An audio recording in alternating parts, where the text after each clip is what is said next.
You are listening to Second Chance Ministry Radio. The Other Gospels, presented by Professor Luke Timothy Johnson.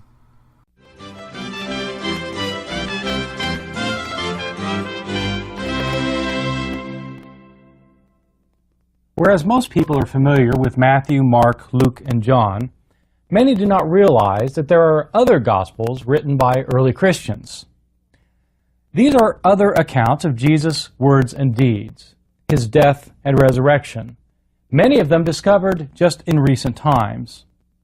Why were these other Gospels not included in the New Testament?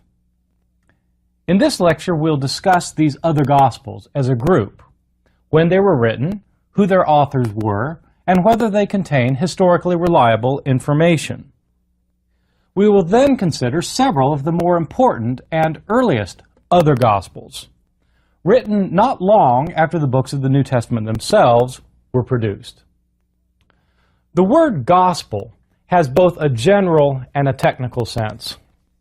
In its general sense, as we've already seen, the word gospel literally means good news. It's from an Old English term, Godspell, which is a translation of the Greek word euangelion, the word which comes into English as evangelist. Literally just simply means good news. Early on in Christianity, though, the word euangelion, gospel, came to be used of certain kinds of books that conveyed this good news.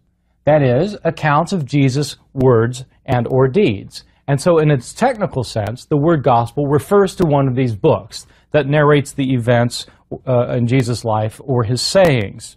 Some gospels are almost completely concerned with the things Jesus did, and other gospels contain almost exclusively his sayings, and a third kind of gospel combines the two. Matthew, Mark, and Luke, of course, are all of this third kind, where you have both the deeds and the sayings of Jesus. In fairly recent times, people have become aware of the fact that we have a number of non-canonical gospels, gospels that did not make it into the New Testament. Many people have learned about these non-canonical Gospels from works of fiction, such as Dan Brown's Da Vinci Code.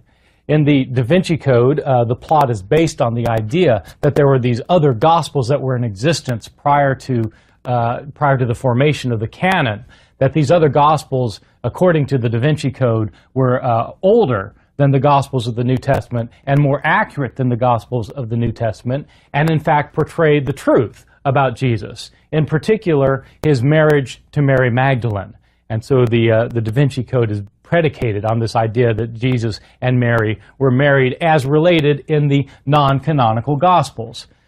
I should say there are a number of mistakes in the Da Vinci Code. As good as it is as a book, a real page-turning murder mystery of real interest because it's witty and clever, and of course it contains a conspiracy plot which everybody likes. There are mistakes in the Da Vinci Code, especially mistakes pertaining to these non-canonical Gospels. For example, one of the lead characters in the Da Vinci Code points out that some of the lost Gospels were discovered among the Dead Sea Scrolls, which is absolutely false. There were no Gospels discovered among the Dead Sea Scrolls. The Dead Sea Scrolls are not a Christian collection of books. They're a Jewish collection of books with nothing Christian in them whatsoever. But in any event, the idea that there were other Gospels lies behind the Da Vinci Code, and this is one way that people have come to learn, that there were in existence other Gospels. In the Da Vinci Code, it's claimed that there were 80 Gospels that were competing for a place in the New Testament. That's a rather funny way of putting it, as if this was a contest that was to be entered by mail to see whose gospel would get into the New Testament. But that isn't how it worked at all, as we'll see in a later lecture. It's also not clear why Dan Brown indicates that there were 80 Gospels that were in existence. We don't know how many Gospels actually were in existence in the early church. We don't know if there were 80 or 800. What we do know is that there are 25 or 30 Gospels that survive today. Many of these Gospels are highly fragmentary. We don't have entire copies of these Gospels. We have simply little fragments of them that have been discovered, for example, in trash heaps in Egypt by archaeologists who were digging through trying to find matters of interest. Some of the Gospels, though, are complete Gospels that have been discovered, some of them in recent times, some of them we've had for centuries. These other Gospels, in fact, do not predate the Gospels of the New Testament, as intimated in the Da Vinci Code. These other Gospels tend to date from later times. The Gospels of the New Testament, of course, were all written in the 1st century. The non-canonical Gospels start appearing in the 2nd century, and they extend down through the Middle Ages and on till today, where occasionally one still finds Gospels being forged and passed off, or being attempted to be passed off, as authentic. For historians of early Christianity, the most interesting of these other Gospels from outside the New Testament are the earliest ones, which date from not long after the time when those of the New Testament were produced. It's true, though, that these other Gospels, is it true, though, that these other Gospels were vying for a spot in the New Testament, and that in many instances they contain more accurate historical information than the ones that did make it in? Is that a true claim, as found in the Da Vinci Code? The easiest way to get a sense of the character and historical value of these non-canonical Gospels, to see whether in fact they are historically accurate, is simply by examining individual instances. And so that's what we'll do in this lecture. What I've decided to do is to look at 3 non-canonical Gospels. These are 3 of our earliest Gospels. They are not earlier than the Gospels of Matthew, Mark, Luke, and John. They're nonetheless among the earliest of the non-canonical texts. They all 3 date probably from sometime in the 2nd century. The first Gospel that I want to look at is a Gospel that's called an infancy Gospel. The full title is The Infancy Gospel of Thomas.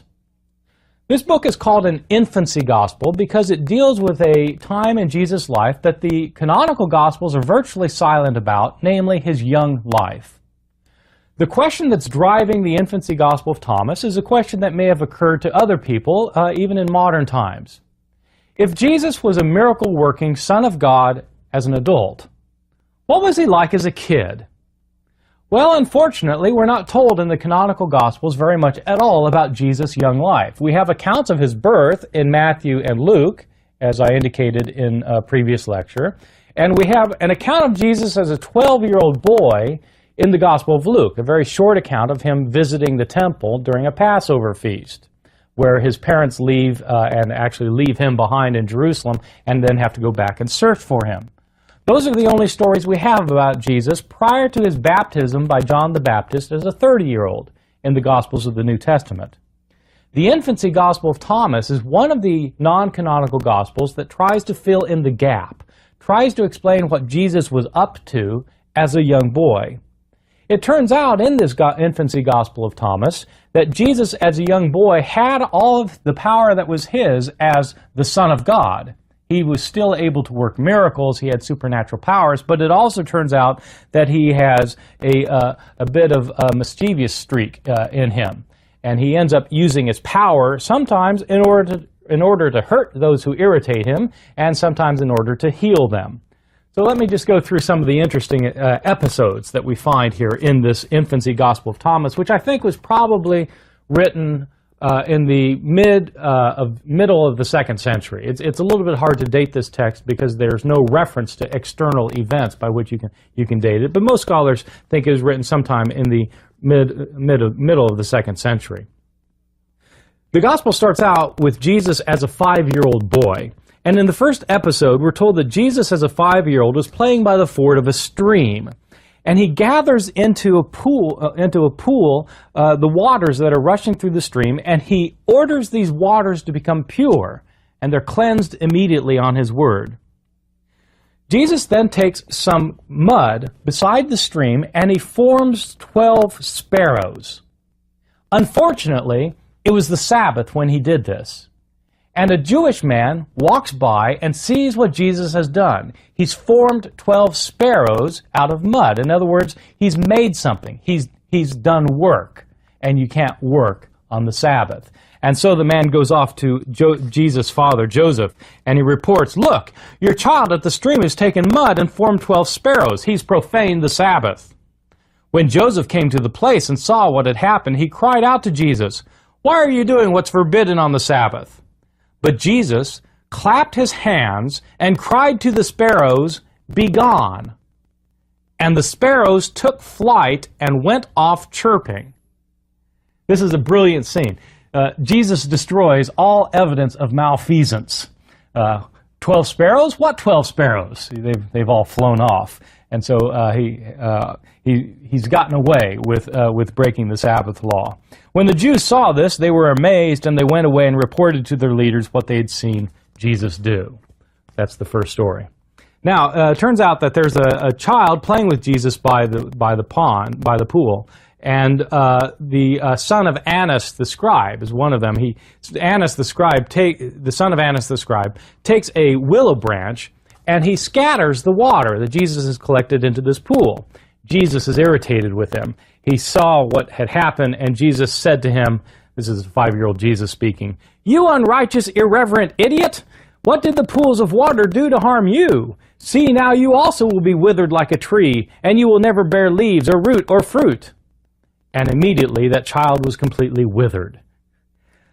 Jesus left and returned to Joseph's home, but the parents of the withered child carried him away, mourning his lost youth. They brought him to Joseph and began to accuse him. "What kind of child do you have who does such things?"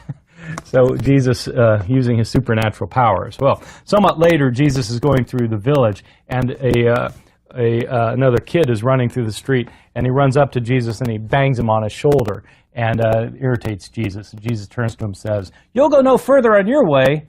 The child falls down dead.